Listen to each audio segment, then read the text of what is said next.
أعوذ بالله من الشيطان الرجيم بسم الله الرحمن الرحيم وصلى الله على الفاتح الخاتم الحادي الناصر وعلى آله نقطة قدسه ومنبع أسراره ومظهر تجلياته ومجمع شؤونه ومحل شكلاته حق قدره ومقدار العظيم.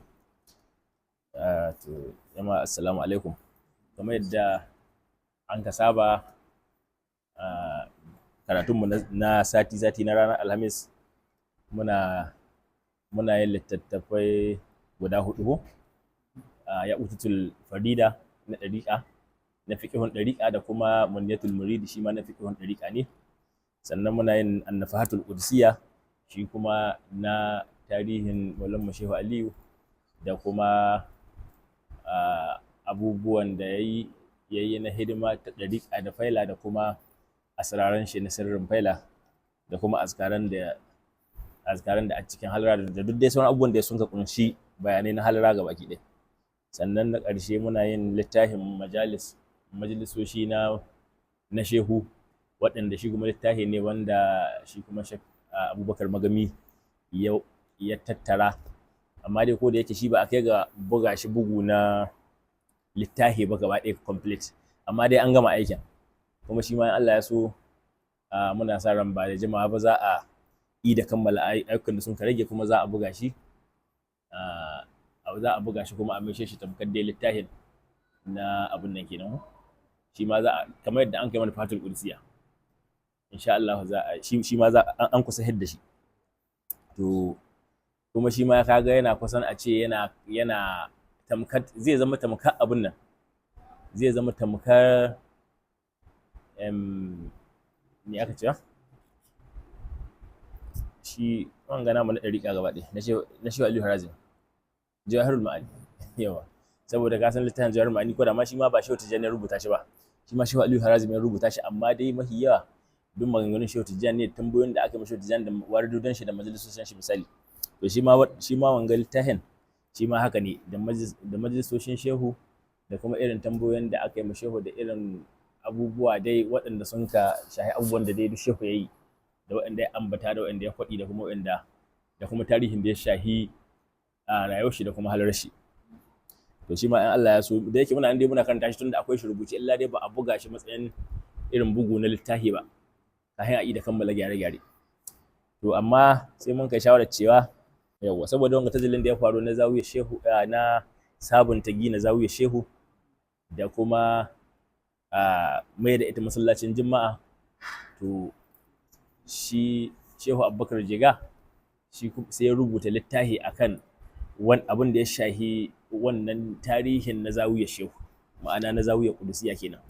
Tun farko wancan aiki da an kai na farko na gina waccan zawiya tun farko, sannan kuma da yanzu da an ka sake sabunta gina ta, an kai sabon aiki, sannan kuma an ka sake buɗe sabuwar an ka buɗe sallar jama'a a cikin zawiyar Shehu. To akan haka nan shi Shehu Abubakar Jega sai ya rubuta littafi wanda ya kunshi duk wannan tarihin gabaki ɗaya.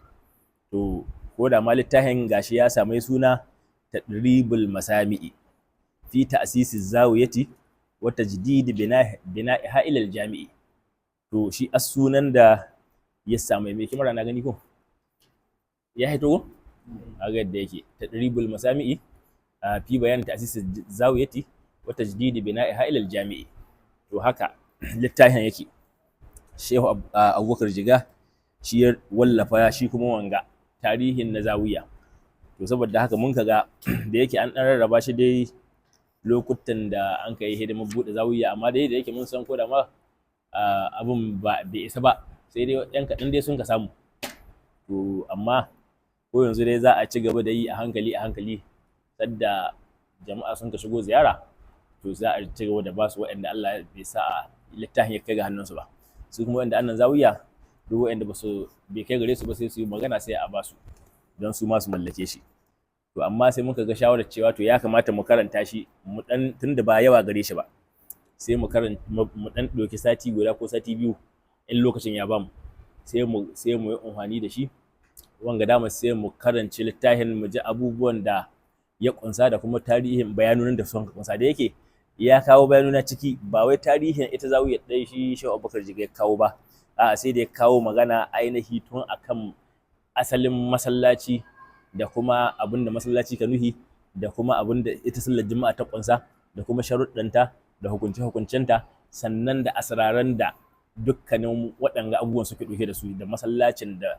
na hamsu salawati, da masallaci na juma'a, da zawiya, duk asraran da suke ɗauke da su a cikin ɗariƙa, a cikin musulunci, da kuma ɗariƙa, da kuma da haƙiƙa. To duk ya yi bayani gabaki ɗaya a cikin waɗannan a cikin shi wanga littafin. To saboda haka dai yana da tsananin fa'ida ya zama na an karanci wanga littafin insha Allah. To saboda haka za mu fara farkon shi yace bismillahir rahmanir rahim, sallallahu ala nabiyil karim.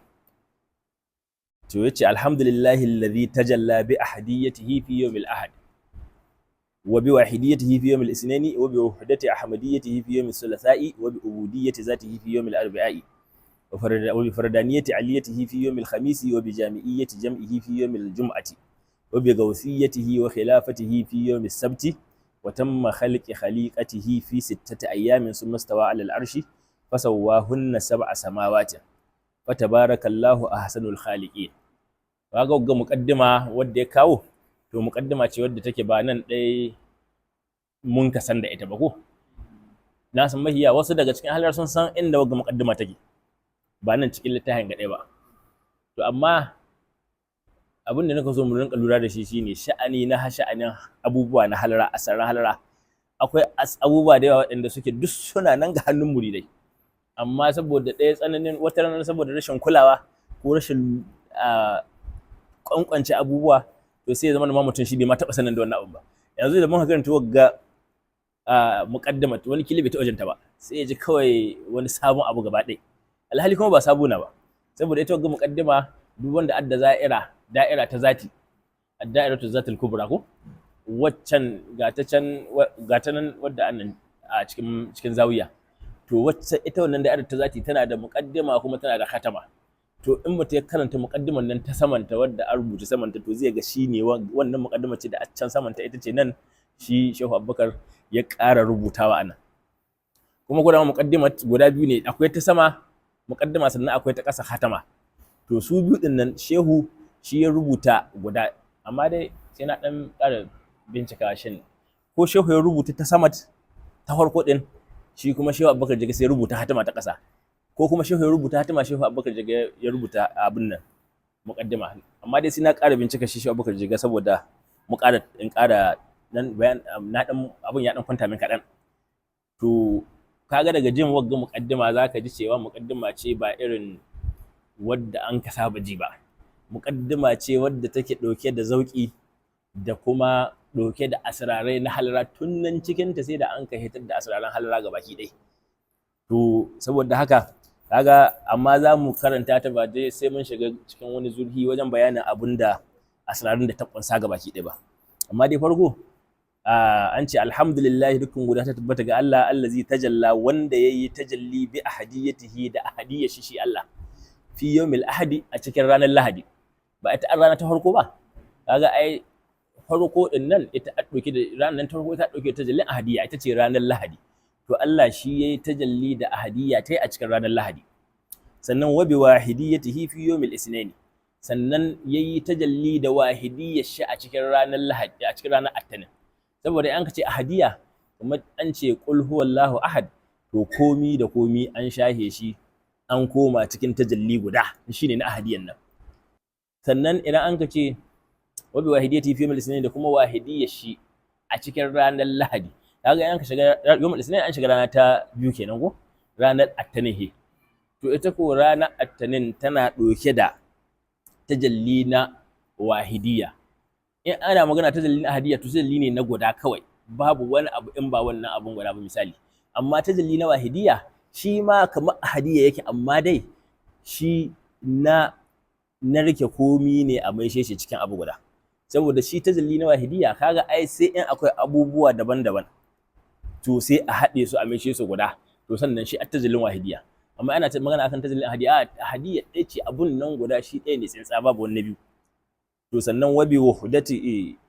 wuhdati ahmadiyyatihi fi yawmis thulatha'i, kuma yayi tajalli da wuhuda ta ahmadiyyar shi kaga wahidiyya ita dauke da tajalli na halara ta ɗaya kenan, sannan ahadiyya ita dauke da tajalli na halara ta ɗaya, sannan wahidiyya ita dauke da tajalli na halara ta biyu, sannan wuhuda ita ko ita dauke da tajalli na halara ta uku. Kaga ita kuma wuhuda yace kuma ya tajalli da wuhuda shi da wuhuda ta ahmadiyya shi fi yawmi thulasa'i a cikin ranar talata. Kaga an kai ga halara ta uku kenan. Wa bi ubudiyyati zatihi kuma yayi tajalli da ubudiyya ta zatin shi Allah kenan ko. Kaga cikin an shigo halara ta hudu kenan. Fi yawmil arbi'i a ranar laraba. Kaga ita rana ta hudu kenan. Sannan wa bi fardaniyyati aliyatihi fi yawmil khamisi, sannan kuma yayi tajalli da fardaniyya ma'ana kadaituwa ta aliyatihi na aliyashi, ma'ana daukaka shi ko kuma halar shi ta aliya. An shigo halar ta bai kenan fi yawmil khamisi a ranar alhamis. To daga nan sannan wa bi jami'iyyati jam'ihi, kaga na an gama tajallin halarori daga ta ɗaya zuwa ta biyar sun kammala, amma su kuma tajallin ranakun shi kuma bai kare ba ko akwai saura. To shine yace to wa bi jami'iyyati jam'ihi, da kuma yayi tajalli da jami'iyyar shi ta jam'in shi fi yawmil jum'ati a cikin ranar juma'a. Shi ko tajalli na jami'iyya tajalli ne wanda ya tattara ya haɗe komi da komi. Ko da yaushe kamar yadda muka bayani, idan an ka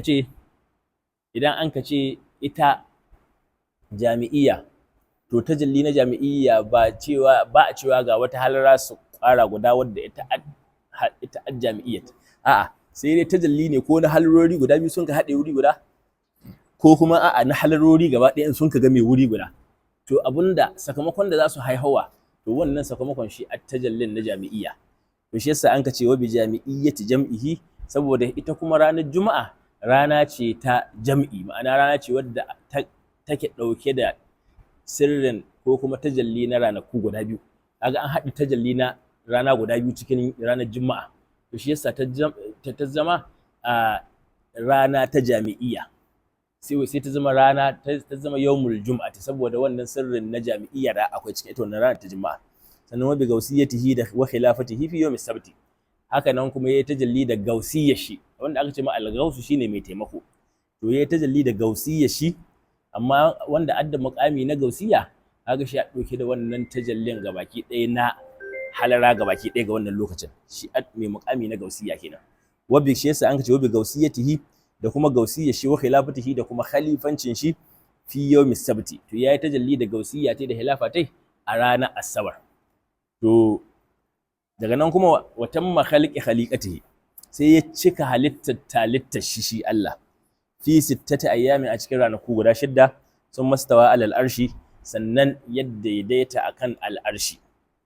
Fasawahunna sab'a samawatin, sai yasa su sun ka zama sammai guda 7. Kaga su ma samman guda 7 sun dauki tajallin ranaku, irin tajallin ranaku guda 7, kuma irin tajallin kasai su ma guda 7. Wanga tajalli yace to fatabarakallahu ahsanul khaliqina, yace to Allah ya ɗaukaka kuma ahsanul khaliqina shi ma an mahi kyawun khaliqina masu talitta. Ma'ana talitta Allah daban take da irin talittan mutane, saboda su ma mutane suna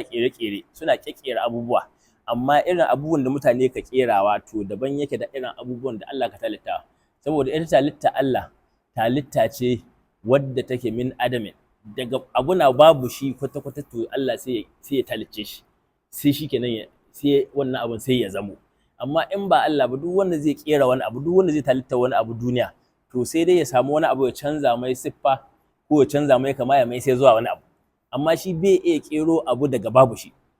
Yanzu duk abin da akwai nan, misali yanzu ko littafin gane ko wayar gace ko tuhahin mu ne ko menene dai, to su mutanen da sun ka kera wannan abun ba fa daga babu sun ka kera shi ba, a'a wani abu dai ne sun ka sarrafa shi, sun ka juya shi, sun ka mai sai wani abu. To sabanin talitta Allah, shi ko Allah talitta ta in zai yinta daga babu ya kai yinta gabaki ɗai,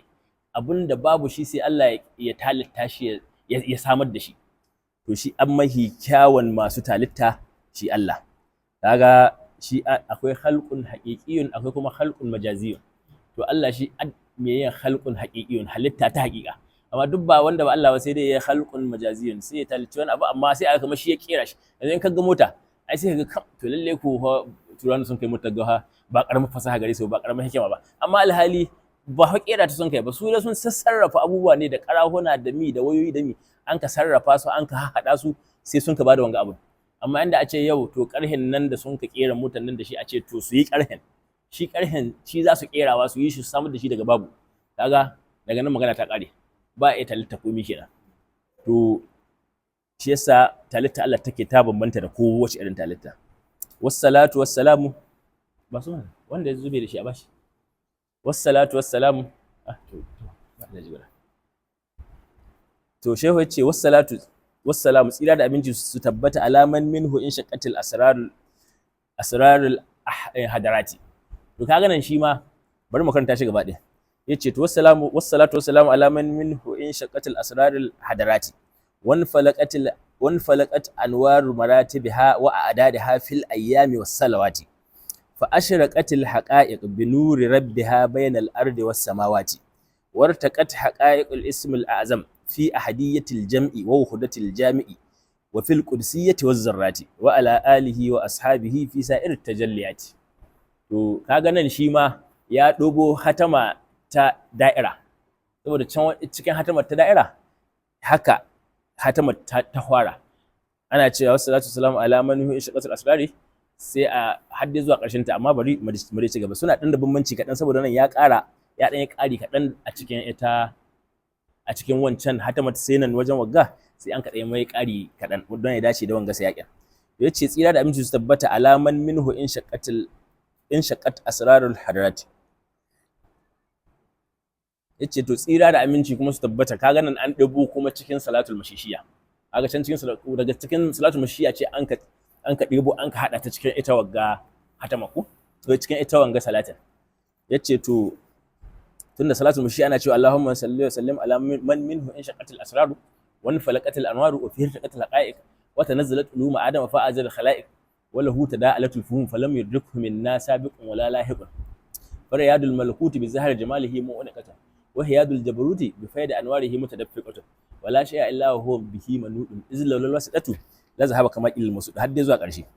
To yace tsira amince tabbata ala akan wannan da kaga wannan man daga ita ma ba karamin sirri na ba, shi yasa salatul mashishiya tana daga cikin manyan salatai masu babbar falala saboda kawo wanga lamirin na man da an kai to yana ɗaukar tajallifa na kowace halrafa, yana iya ɗaukar shi mai karanta salatin to ya danganta daga inda sairi ne yake cikin halira, to bakin can martabar wanga salatin za ta kaiwa. Saboda haka wanda duk fatahi ne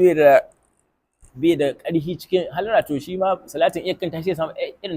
tashi falala irin tashi martaba, amma wanda ya kai kole cikin halira sai ya karanta salatin kuma sai martaba salatin ta kai kole ita ma cikin halira.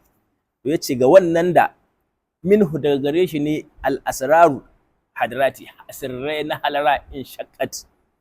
ta cago daga gare shi ne duk wasu asrarai na halara sun ka hito gabaki dai. Sannan wan falaqat anwaru maratibiha kuma hasake na martabobin ita halaran nan wa adadiha da aduddanta fil ayyami a cikin ranaku was salawati da kuma salatoci to in falaqat to daga gare shi ne in falaqat ta cago ko a ce ta shi abinda aka ce infilaki kamar abu ne kamar yadda za a mabusa a yi ta hura mata iska to in ya cika kwarai kaga sai ta dade to kamar haka ne wai hasken da ya cika sai ya tsage gaba ɗaya ya fito ya tsage inda yake sai ya fito gaba ki ɗaya to daga gare shi ne wai hasken na halara na hasake na martabobi da adudda na halara cikin ranaku da kuma salloli ya tsago ya fito daga shi wannan mai wanga sirri daga gare shi ne hasken ya cago hito. Sannan fa ashraqatil haqa'iq bi nuri rabbiha bainal ardi was samawati. To sannan al haqa'iq haqiqo'i fa ashraqat sai ta haskaka bi nuri rabbiha da hasken ubangijinta bainal ardi was samawati tsakanin kasai da sammai sai ga baki dai hasaken sunka haskaka sunka game ko ina da ko ina. Sannan wartaqat haqa'iqul ismil azam su kuma haqa'iqul ismil azami haqiqoqi na ismil azami gabaki daya su kuma sun ka daukaka fi ahadiyatil jam'i a cikin ahadiyya ta jam'i. In ana magana jam'i ma'ana ana magana tattara komi da komi sai a mai sai cikin ahadiyya sai ya koma cikin tajalli guda. Komi da komi sai a mai sai cikin tajalli guda, haka an koma cikin ahadiyya kenan. Sannan wa wuhdatil jami'i da kuma wuhuda. Kaga wuhuda kamar masdari na ahadiyya da kuma kasantowa cikin tajallin guda shi a wuhudat. Ta jami'in ta aljami'u din shi mai tattara komi da komi din ya mai sai abu guda din. Wa fil qudsiyati haka nan kuma da kuma daukaka haƙiƙoƙin nan a cikin halar qudsiya wa zarrati haka nan kuma a cikin tajalli na zaruri, saboda har cikin halar ta qudsiya ai akwai ishara ta su waɗannan haƙa'iƙu din na halarorin gabaki ɗaya. Saboda cikin qudsiya ba sai a ce Allahumma salli wa sallim ala nuqdat qudsiya har zuwa mahal shakulataka ba an samu tajalli guda biyar ba wanda sun ka ɗauki sirrin haƙa'iƙu na halarori. Haka nan cikin zarra sai a ce Allahumma salli wa sallim ala zarrati qudsiya har zuwa zarrati tashakulataka, shi ma an samu tajallin guda biyar sun kammala a ciki. Ashe kenan ko ina ana samun su kenan. Wa ala alihi da kuma alayansa wa ashabi da sahabban shi fi sa'ir tajalliyata a cikin dukkanin sauran tajalloli gabaki ɗaya. To wa ba'd yace bayan haka وقد سنح للوارد بأن أجمع في هذه الورقات بيان تأسيس زاوية القدسية من أحد صاحبها ومؤسسها مولانا الشيخ علي بن محمد بن سوكوتو وتجديد بنائها إلى الجامع. yace to lokaci na yace faqad sanaha lil warid yace to waridi ya zo min ko ya darso mini bi an ajma'a da shine warin da ya zo min shine na cewa in tattara fi hadhihi al wuraqat a cikin wannan 'yan takaddun, kaga jam'in tasgiri ne na waraqatun ko,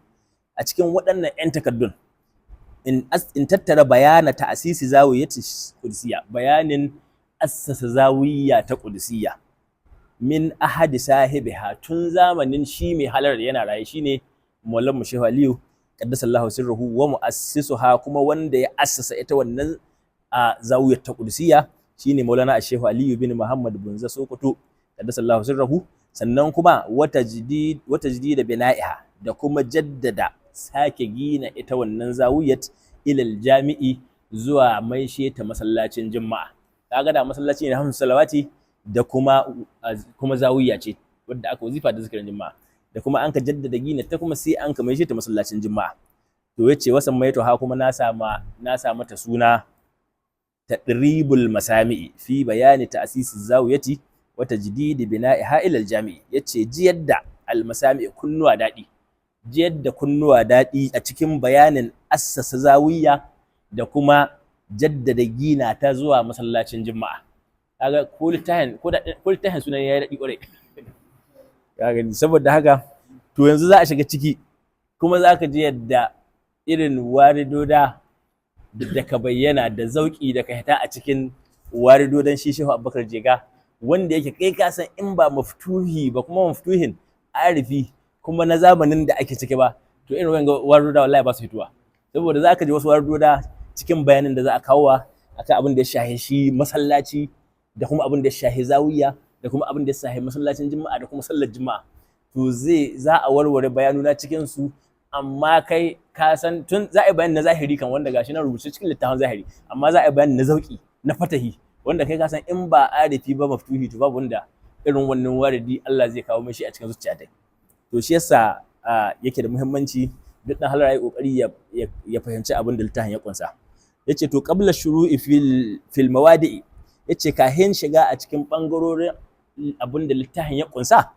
labudda an yuzkara walau nazaran min asraril masjidi. Yace ba makawa a ambata ko da abu ɗan kaɗan daga cikin asiraran masallaci. Shi masallacin mi asiraran da yake ɗauke da su, mi ya ƙunsa. Haka nan wa salatil jum'ati, kuma dole a ambaci ko da abu ɗan kaɗan akan asiraran da sallar juma'a ta ƙunsa. Wa yawmil jum'ati, kuma a ambaci abu kaɗan daga cikin abun da yinin na ranar juma'a ya ƙunsa, asiraran da yake ɗauke da suwa. Wal jami'i, da kuma abun da shi masallacin juma'a ya ƙunsa na asirarai. Haka nan wa zawiyati, da kuma abun irin asiraran da zawiya ta kunsa, duk dai zai kawo mana kowanne ɗaya daga cikin su zai yi bayani kaɗan daga cikin abubuwan da ya kunsa da abun da ya kunsa na zahiri da kuma asiraran da ya kunsa na baɗini. Fa aqulu mustamiddan bi haulillahi, yace to ina cewa kuma ina mai neman madadi da haulul da dubara ta Allah wa quwwatihi da kuma ƙarhin shi, haka nan kuma sirrin hadaratihi da kuma sirrin halurorin shi Allah. Yace to za a shiga almasjidu lugatan wasdilahan wa khususiyatan wa sirran. Kaga tun daga nan an samu bambanci lalle, saboda dukkan diba littafai na zahiri in an ka zo ga magana, in aka kawo kalma to za a ce lugatan wasdilahan, za a ce za a faɗa ma ma'anarta ga harshen larabci, ga larabci duk an ka ce ga kalma to mi taka nuhi da larabci, sannan ga istilahin fannin da aka magana akan shi mi taka nuhi, saboda za ka ga kalma in an ka koma ga lugga larabci tana nuhin kaza, amma kuma in an ka koma ga fanni, ga wani fanni daban tana nuhin kaza, ga wani fanni daban tana nuhin kaza, za ka ga tana da ma'ana daban-daban cikin fannuna daban-daban. To kaga amma nan da yake za a shiga akan magana ta sirri, akan magana ta irin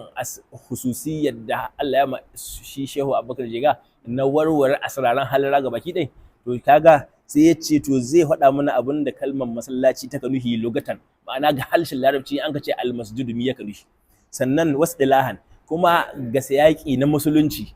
mi ta kanuhi, sannan wa khususiyatan kuma ga hususiyya mi wace irin hususiyya shi wannan masallacin ya kunsa, sannan wa sirran kuma wani irin sirri ne masallacin yake ɗauke da shi, to duk zai mana wannan bayani. Yace kalimatul masjid, ita kalmar nan ta masallaci fi zahiri laysat mujarrad bina'in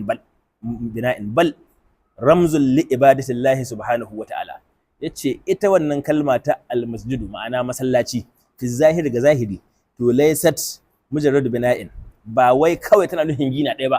daga an yi gina a ce kawai shikenan masallaci na, ba haka nan kawai ta nuhi ba. Yace ba bal ba ma haka nan ba, ramzul wata alama ce li ibadatillahi ga bauta ma Allah subhanahu wa ta'ala,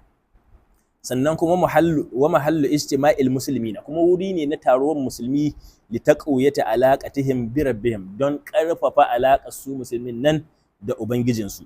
Wa huwa min sha'airillahi, kuma shi masallaci yana daga cikin alamomi na Allah. Duk inda ka ga masallaci da ka hango husumiya, yanzu kana cewa ga masallaci can, kaga daga ka gane shi ka san wurin ibada na, to wata alama ce daga cikin alamomi na Allah. Almasjidu lugatan, yace to shi ita kalmar ta masjidu ga lugga ta larabci ko kuma ga harshen larabci tana nuhin kalmatu masjidu mushtaqqatun min aljadar al-arabi sajada. Ita kalmar masjidu a mushtaqqatun wadda anka cago ce min aljazar al-arabi, daga tushe ko kuma asalin kalmar larabci ta sajada. Kaga sajada ma'ana ya yi sujada, ya sunkuya. Wa ma'anahu, amma abinda an ma'anar shi wannan masjid din ko sajada din, shi ita kalmar ta sajada al-khudu'u shine kaskantar da kai, ko kuma to wat tazallul, duk da wayan ga kaman mutaradifai ne amma suna dan da bambanci kadan. Al-khudu'u wat tazallul, al-khudu'u shine kaskantar da kai, at-tazallul shi ma kaskantar da kai. To amma har suna dan cewa abinda aka dan bambancin khudu'i da tazalluli shine, shi khudu'i babu kaskanci a ciki ne, mutum zai nuna kaskantar da kai ne ya zubar da girma ne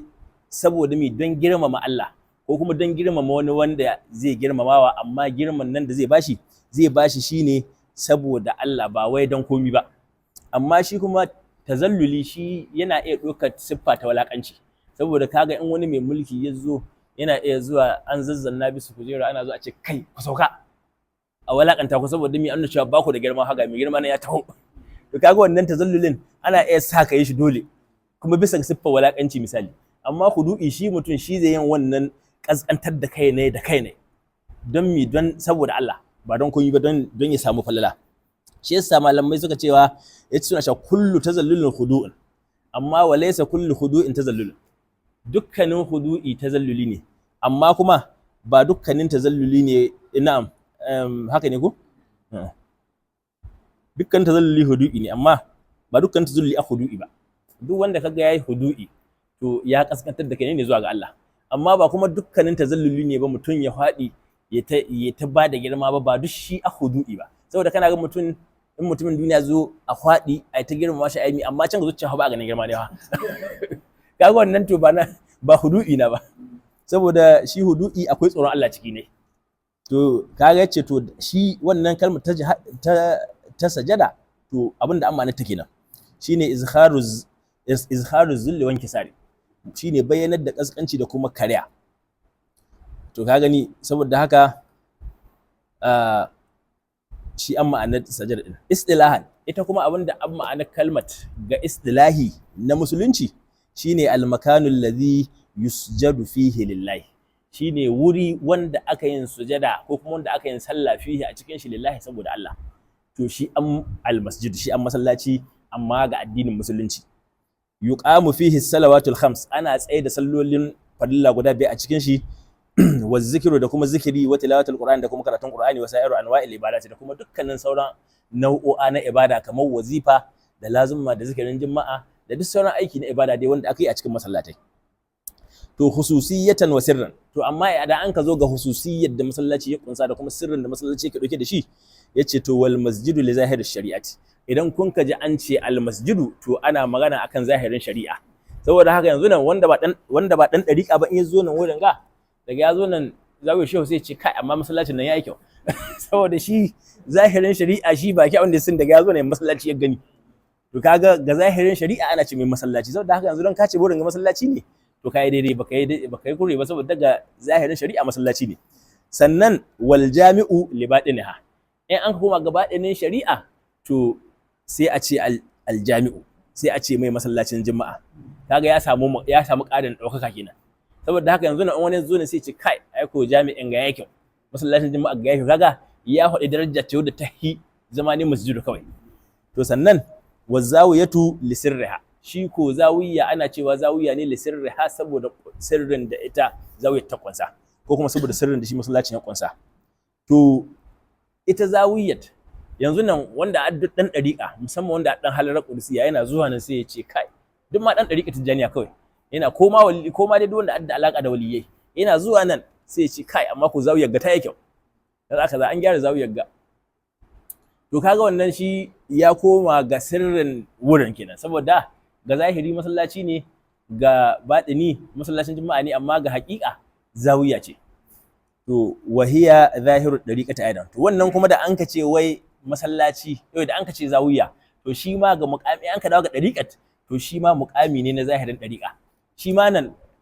kaga kamar shi an muqami na koli, amma kuma nan ya dawo kuma ya zama muqami na zahiri kuma in an ka dawo a cikin ita, saboda ita ma cikin dariqat akwai nasu, su zawiyoyin suna da nasu martabobi, suna da nasu muqamai. To wagga martaba ta farko ta zaman wuri zawiya, to shi ta farko ita ta zahiri mu gare mu yanzu kenan. Yace to sannan kuma wasujudu isharatun ilal fana'i, ita sujada tana ishara ne ilal fana'i zuwa ga fana'i, yadda shi arifi wanda ya samu fatahi a cikin Allah yake yin fana'i a cikin halara gabaki ɗai, to wannan sujada da aka yi wajen sallah tana ishara da wannan fana'in da aka so mutum yayi a cikin sallah tai, a cikin sairi ne cikin halara. To saboda haka da mutum ya shiga sujada to ma'ana ya shiga muhalli na fana'i kenan. Wasujudu na'am wal masjidu isharatun ila mahalli fana'il abdi fi rabbi, shi kuma masallaci ishara ne zuwa ga muhalli, wuri na fana'in bawa fi rabbihi a cikin ubangiji ne, inda bawa ya kamata yayi fana'i a cikin Allah. Saboda haka ana so duk sanda mutum ya shiga masallaci to yayi fana'i, ya cire duniya, ya cire lahira, ya cire komai cikin zuciya tai in ba Allah ba, kawai yayi fana'i a cikin Allah cikin zuciya tai sanda ya shiga a cikin masallaci kenan. Sannan shi yasa yace kamar yadda Allah yace wasjud waqtarib, kaga cikin suratul alaq ko sai yace Allah yace kalla la tudihu wasjud waqtarib, yace wasjud kai sujada waqtarib kuma ka kusanci ubangijinka. Kaga kenan wanda ya samu kusanci da Allah kaga ya samu ya kusa kaiwa ga fana'i, ko kuma a ce ya ma kai muhallin da ya kamata ya fana'i, duk wanda ya samu kusanci da Allah kenan. To shi ya isharat, yace wal masajidu isharatun ila al hadarati, su ko masallatai ishara ne zuwa ga halurorin Allah. Wal hadratu ta'abash sharika, ita ko halara ta kiyaye mata kisha, ba ta kauna kisha, ba ta yadda san da shirka ba. Wa fi hadha sayr, a cikin wanga sayrin yushiru qawluhu ta'ala, magana Allah ta'ala da tana ishara wanda Allah ka cewa wa annal masajida lillahi fala tad'u ma Allahi ahada, cikin suratul jinni ko Allah ya ce wa annal masajida lillahi, kuma haƙiƙa su masallatai lillahi to sun tabbata ga Allah, na Allah ne. Fala tad'u ma'allahi ahadan wala tad'u ahadan, kada ku kira wani mutum guda ma'allahi tare da Allah, ma'ana ku yi fana'i a ciki ne shi dai, kar ku kuskura ku hada shi da komi gabaki dai. Kaga ashe muhalli ne na fana'i shi masallacin nan. Kaga ashe gaba ni kuma wa dauke da wanga sirrin kenan, zuciya kenan ko, tun daga baɗi ni ai ita ka fana'in, saboda haka ita ce ashe kenan abba a son ai shirka da ita da komi in ba halarar nan ba cikin zuciyar, ita dai halarar dai aka so a samu cikin zuciyar daga an samu wani abu, daga ka ambaci wani abu ko ka bari wani abu shiga cikin ta, to an samu matsala. Wa fil hadisi, ya zo a cikin hadisi, ahabbul biladi ila Allah masajidaha, cikin wani hadisi na manzo Allah sallallahu alaihi wasallam yace ahabbul biladi ila Allah, mahi soyuwar wurare ga Allah masajidaha shine masallatan su, ko mahi soyuwar garuruwa, amma wurare aka ni cikin kowane gari inda Allah ya so cikin garuruwan nan, to shine masallatan su nan Allah ya hiso. Kaga can cikin hadisin kuma yace wa abgadul bilal ila Allah aswaqiha yace shi go mahikin wurare ga Allah shine kasuwannin su, duk inda kaga can Allah ya hiki gaba ɗaya cikin garuruwan ku, ba wai kasuwa Allah wai ya kiba ko abbe su, a abubuwan da ake cikin kasuwa, saboda ka kasuwa nan an muhallin ƙarya da yaudara da kuma gafala, amince da Allah gabaki ɗaya, a koma bi duniya zalla. To duk irin waɗannan dai illolin, to can kasuwa can a tushen su gaba ɗaya. To kaga saboda haka shi yasa Allah ya hike waɗannan wuraren, ba wai don kasuwa tana da illa ba, a'a don dai abubuwan da aka aikata cikin ta. To saboda haka kaga shi yasa ko mai ta'alimi yace ai daga cikin abubuwan da ka samu mutum zuciya ta bushe ya kasa samun ilimi, ai ya ce cin abincin kasuwa ko kaga illolin kasuwan nan suna da Allah dai sauki. To shi ko saboda ka san in ka tafi kasuwa kana cin abinci, to duk sanda ka tafi kasuwa kana cin abinci, za ka ga cikin mutane za ka muci ne, kuma za ka ga wasu almajirin, ga wasu wanda bai da hali nan, kila kai ka zo ka sai abinci da nama da mi kana ci, kuma ga mabukata nan kowa na bi gaban ka yana wucewa, don kana yin to sai kila ka da yan wani wataran sai ka zuciya ka ta bushe, baka ma yan kowa. To kaga ashe ko mina da nashi sirri. To kaga sirrin masallaci kenan. Wa martabatul masjidi, ita ko martaba ta masallaci amatan tashmilu jami'al muslimina, ita martaba ta masallaci gaman mata tana game dukkanin musulmi, kowa na samun fallan masallaci gaba ɗaya, kowane musulmi. Amma wa zawiyatu martabatu khasatun li masajidil awliya, ita ko zawiya martabar take bantatta ce, masallatan waliyai dai aka ce mazawiya. Baka taɓa jin wani wuri inda ba masallaci na waliyai ba inda kaji ana ce mai zawiya. Duk kaji an ce zawiya to an san wuri ne na masallaci ne na waliyai, min ahli durki, daga ma'abuta dariku daban-daban na waliyan Allah ta'ala. Wa alal masajid martabatan wa fadlan, mahi daukakan masallatai wajen martaba da kuma falala duk cikin duniya gabaki dai shine al masajidu thalas, sune masallatai guda uku, shine wahiya kal haqaiqi thalas, su haka suke tamka haqaiqus salasa. Kun san kowace halara tana da haqaiqus asrarai na haqaiqus salasa, waɗanda suke wannan halarar da wa'annan haqaiqus salasa ta tajalli gabaki dai. To haka su masallatan nan guda uku suke, suna kamar suna dauke da sirrin haqaiqus salasa din nan, isharatan wa waznan, ga ishara ma haka sirrin yake, kuma ga ma'auni ma in ka auna za a ga abun yayi daidai haka yake. To na farko daga cikin waɗannan masallatan guda uku, su waɗanda sun kai kowane masallaci martaba a cikin duniya, su ne na farko Masjidul Haram, shine masallacin Makka. Na'am. To shi yake nuhi nan ba, yana nuhin ga wazanin kalmat, haka na, shi a wazanan din, haka na an koma ga lugga kenan lalle, wa wazanan tunda an ɗauko shi daidai, haqaiqu masajidu. Na'am. Wa hiya kal haqaiqi thalasi isharatan wa wazn, haka yake tunda nan ga ishara haka yake, tunda abinda ishara su ta nuhi suna ishara da haqaiqus salasa, amma ga ma'aunin kalma kuma haka suke. Haka ne. To na farko yace Masjidul Harami, su ne masallacin Makka, masallacin harami na Makka kenan go. Sannan na biyu Masjidul Rasuli, sai masallacin manzo Allah sallallahu alaihi wasallam na Madina. Sannan na uku Masjidul Aqsa, sai masallacin Aqsa shine na Baitul Maqdis,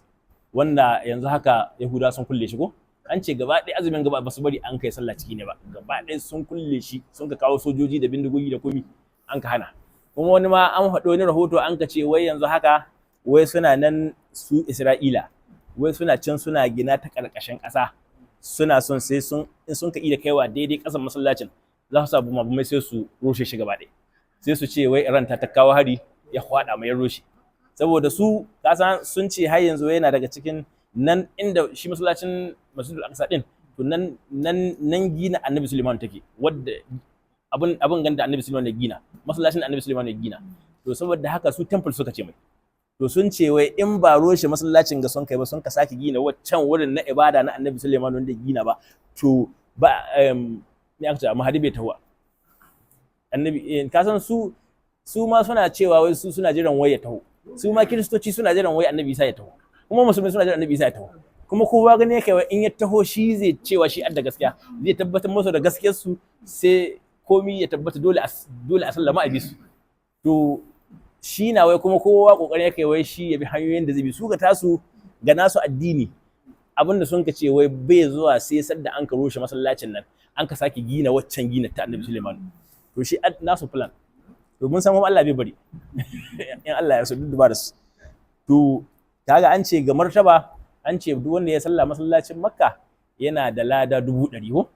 yana da ladar sallah 100 bisa ga inda ya ta to ga wata raya an ce wanda kuma ya salla masallacin Madina yana da lada 50 shi kuma wanda ya salla masallacin Masjidul Aqsa shi kuma yana da lada 25 haka ya zo ga riwaya to kaga saboda irin darajar su kaga in kai sallar asuba guda masallacin Makka to kana da falalar sallah 100 kamar kai sallar asuba so 100 in kai azhar ma kamar kai azhar 100 har kowace sallah in masallacin Madina na kamar kai 50 in kuma masallacin Baitul Muqaddas na shi ma kamar kai 25 to kaga wagga su ma suna da kaga nan ga zahiri wagga fallata su ba karama ce ba sannan wasu miyal masjidu aljami' an ambaci masallaci da suna da sunan jami'an wasu miyal masjidul jami'u jami'an an ambaci masallacin juma'a da sunan jami'u li jam'ihi saboda tattarawa shiga sirra fardaniyyati salawati alhamsi saboda tattarawa da yayi sirrin fardaniya na salloli guda 5 gabaki ɗaya kaga an ce fardaniya sirrin kadaituwar da ya samu na cewa duk za a ya tara sirrin dukkanin sallar juma'a ta tara sirrin dukkanin salloli guda 5 gabaki ɗaya to kuma ba a yin ta in ba cikin wannan masallacin na juma'a ba to saboda wannan sirrin da ya tattara shi yasa aka ce mishi aljami'u haka nan kuma sirru ahadiyatul kasrati sannan kuma saboda shi masallacin juma'a ya tattara sirrin ahadiyya amma al-kasrati wanda yake amma na yawa sirrin ahadiyya amma na yawa kaga don dole duk sai an baro dukkanin masallacin hamsu salawati sai an baro su sannan a tattaru gaba ɗaya a haɗe masallacin juma'a kaga ai akwai yawa akwai kasara cikin abun amma kuma kasarar nan kuma ta koma cikin ahadiyya sai a tattaru a koma cikin wuri guda kaga wannan an koma cikin wata ahadiyya to shi asirin da masallacin juma'a yake dauke da shi wa kullu jami'in masjidun yace kowane masallacin juma'a to masjidun masallaci ne kuma na hamsu salati duk inda kun ga masallacin juma'a to ana sallolin farilla guda 5 cikin shi amma walaysa kullu masjidin jami'an amma kuma ba kowane masallaci an masallacin juma'a ba shi ko wa kullu zawiyatin to haka abin yake kuma wa kullu zawiyatin masjidun ita ma duk inda kaga zawiya to masallaci ne amma walaysa kullu masjidin zawiyatan shi ko ba kowane masallaci an zawiya ba kana ganin masallatai bila adadin amma duk babu zawiya ko guda cikin su amma duk inda kaga zawiya to ka tabbata wannan wurin masallaci na saboda shi ma sirrin da zawiya ta dauke da shi wal akmalu minha wanda an mahi kammala daga cikin su su masallatan gabaki daya shine majtama'a fihi al maratibus salas shine wanda ya tattara martabobin nan guda 3 gabaki daya ma'ana ya zama masallaci ne na hamsu salawat kuma ya zama masallaci ne na juma'a kuma ya zama zawiya to masallacin da duk ya tattara waɗanga falalolin to shi an mahi daraja cikin masallatai to amma kuma an ka dawo cikin wanda ya tattara su ya zama gashi masallaci kuma masallacin juma'a kuma zawiya to kuma nan cikin zawiyat shi ma yana da nashi martabobi guda 3 ko shi ma nan in zawiya ɗaya ce ta tijjaniya to kaga martaba ta farko kenan shi ma nan an tsere mai ga wasu abubuwa in kuma ya zama zawiya ce ta faila to kaga shi kuma ya hidar da bisa ga wanda yake ba ta faila ba wanda kuma ya zama masallaci ne kuma jami'i ne kuma zawiya ce ta dariƙa ta faila ta sirrin faila to shi ya kammala gaba ɗaya kaga wanga alhamdulillah kaga wanga sai in halar kursiya Allah ya ba ga falala gaba ki dai to sai dai mu ce alhamdulillah to shine yace wala yakunu jami'u jami'an shi masallacin juma'a bai zama masallacin juma'a haka nan wala zawiyatu zawiyatan kuma zawiya ba ta zama zawiya hatta ta tawaffara ala shuruɗi zahirati wal batinati har sai ta cika sharuɗa na zahiri da na baɗini. Kaga masallacin juma'a bai zama masallacin juma'a sai ya cika duk sharuɗa na zahiri, sai ya zama na wannan wurin inda za a buɗe masallacin nan dai alƙarya ta gari na inda mutane suke zanne, kuma ba wai masu tashi ba a nan suke zanne. Kuma wani ƙwali an ce dole sai in aƙalla sun kai mutum 12. Wani ƙwali ma can an ce akwai wanda sun haka ƙwalin can sun kai mutum 70, amma dai mutum 12 na yahi ƙarfi. Sannan kuma ya kasance akwai masallaci ga wurin, sannan kuma ya kasance jama'an nan akwai duk dai waɗannan sharuɗa dai zuwa gaba za mu kai gare su, duk dai zai kawo bayanan su. To sai ya cika sharuɗa shi masallacin juma'a ne, sannan za a tabbatar da shi ya zama masallacin juma'a. Haka nan in zawiya ce ita ma ba za ta zama zawiya ba sai ta cika sharuɗa, sai ya kasance ta samu izini daga shehi mai izini sahihi ingantacce, wanda ya ba da izini ya ce to na buɗa muku wannan wuri ya zama muku zawiya daga cikin zawiyoyin Shehu Tijjani da kuma Shehu Ibrahim da kuma Shehu Aliyu. To sai martaba zawiyan nan ta kammala 100%. Ya ce minal izini wal ijazati, shine sai ya cika sharuɗa na zahiri da na baɗini daga samun izini wal ijazati da kuma samun ijaza. Wahiya fi haqqiha karuhi lil jasadi, wahiya ita a cikin haƙƙinta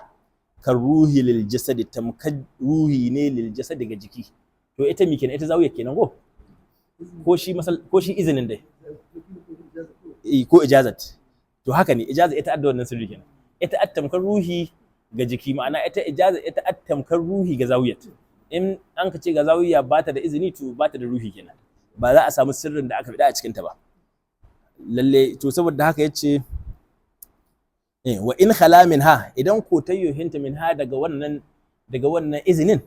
to fala yujadu minha fadlan, lalle haka abu yake, ba za a samu falla ba a cikin ta, wala sirran, kuma ba za a samu sirri a cikin zawiyan nan ba. Za ta zama dai a dai karanta azkar, a dai karanta abin da za a karanta a samu ladar karatu, amma babu sirri. Bal to a gashi nan ma ashe yace bal ba haka nan ba, yunalu sawabu ala qadri ikhlasi, ana dai samun lada gwargwadon ikhlasin wanda a cikin zawiyan nan. Abin da kun karanta saboda Allah da ikhlasi ku samu lada, amma ba ku yi da ikhlasi ma ku a ciki, kaga akwai matsala kenan. To haka abun yake. Yace to faslun fil kalam, ni na azhuma na iya karanta ta hanga yau naga ashe karatu me ya za a yi mai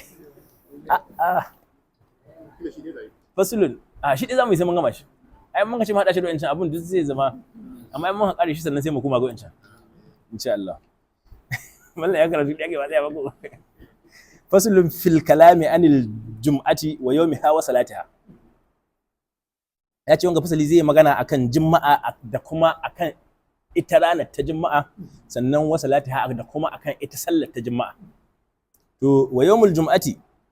mahfufun bil asrar ilahiyya, shi ne na juma'a mahfufun wanda an ka kewaye ne bil asrar ilahiyya da asrarai na Allah. Shi yinin gaba ɗaya na juma'a kewaye yake gaba ɗaya da asrarai kwata-kwata, tun farko ne har ƙarshe ne. Ya tara abubuwa wal isharat al irfaniya, da kuma isharori na ma'arifa. Akwai isharori wanda arifai suka fahimta a cikin yinin na ranar juma'a, ba ko kaɗan ba. Haka nan wal lada'if al haqqaniyya, da kuma wasu lada'if, ma'ana wasu tausasan asrarai masu daɗi waɗanda suke al haqqaniyya na haƙiƙa a cikin ita wannan ranar ta juma'a. Wahiya tudraku bizauqi, su waɗannan asraran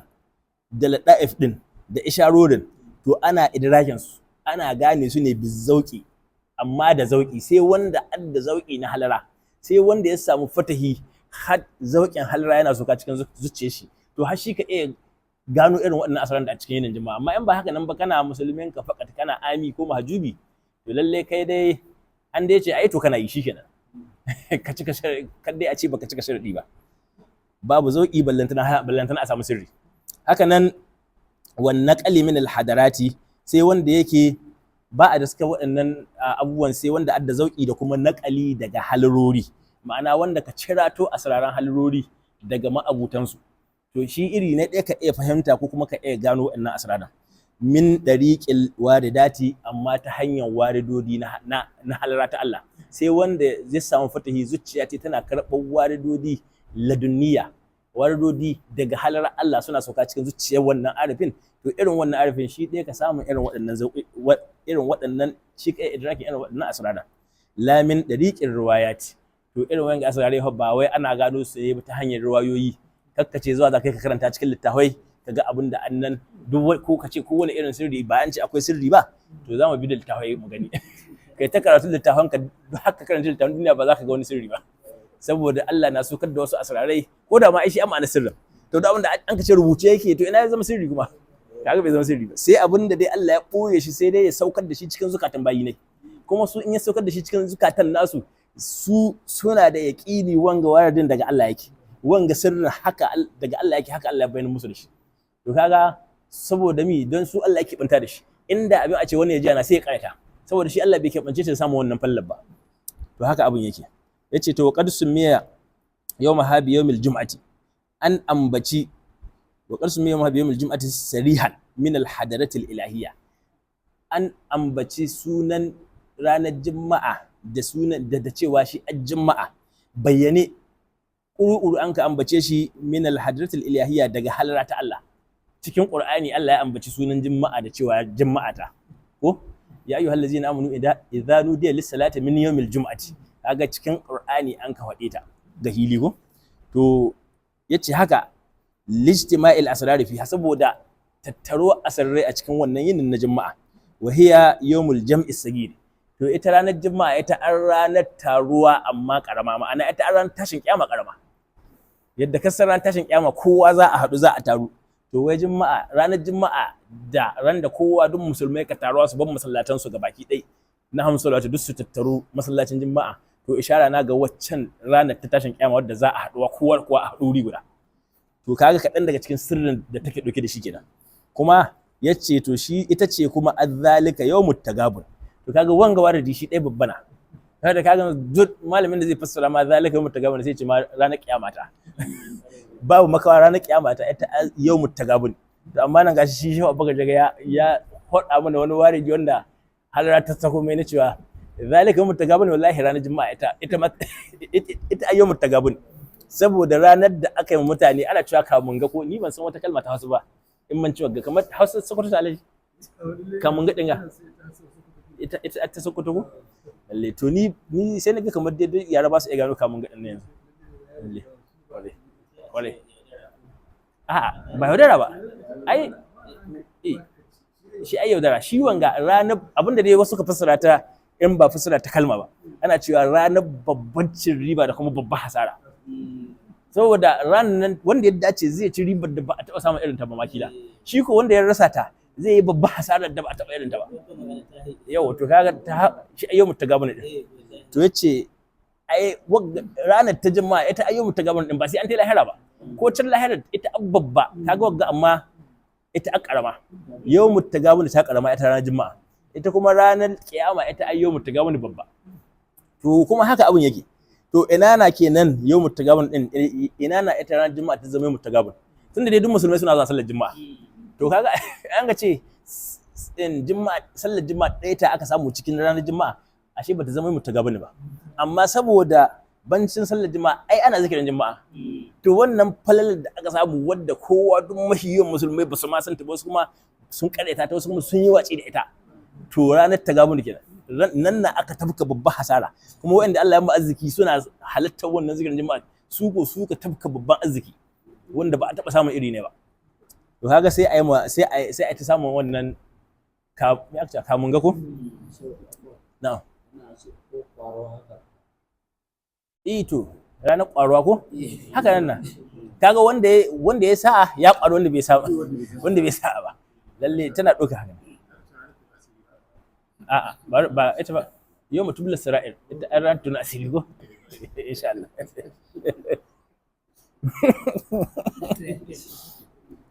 ainihin ba asiri na nan fallata to yace li annahu la yadriku sirra hal haqiqi hakan wa fallaha wa qadraha illa al-arifuna yace li annahu saboda yadda abin yake la yadriku sirru hal haqiqi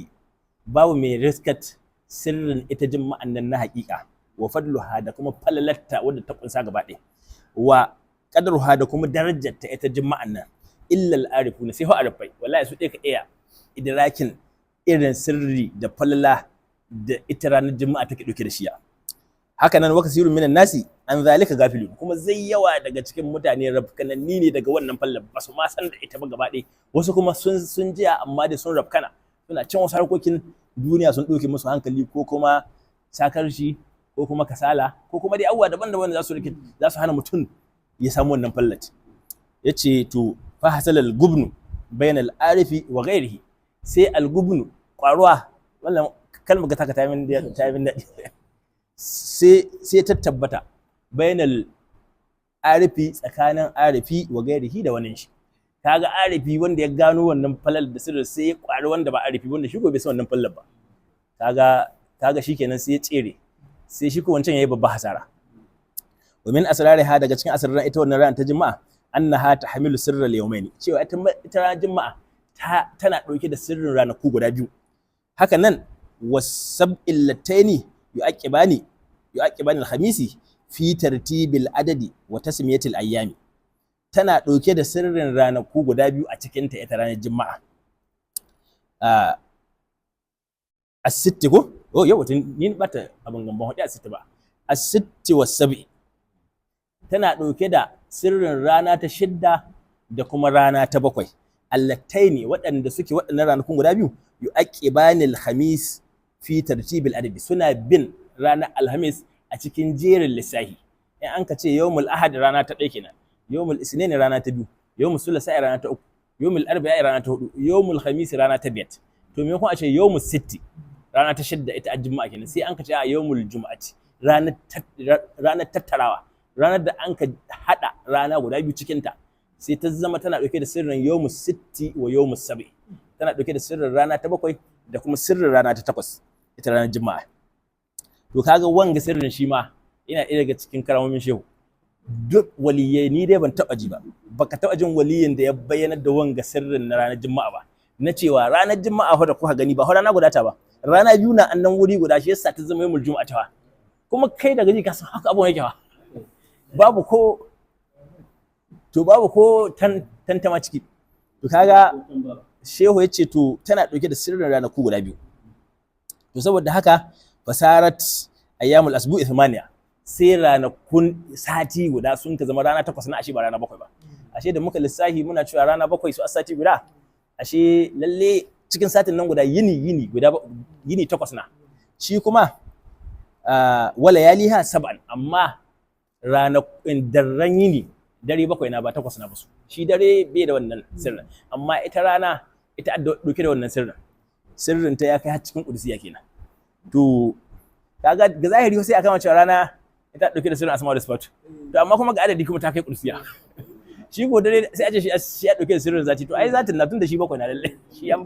ashe nan wata fallaci kenan ta bayyana cikin rana wadda da ana ganin kamar dare ya hishi, shi ma nan sirrin babba na fa. To sai dai kuma in sirrin ya zama haka nan bari mu ci gaba.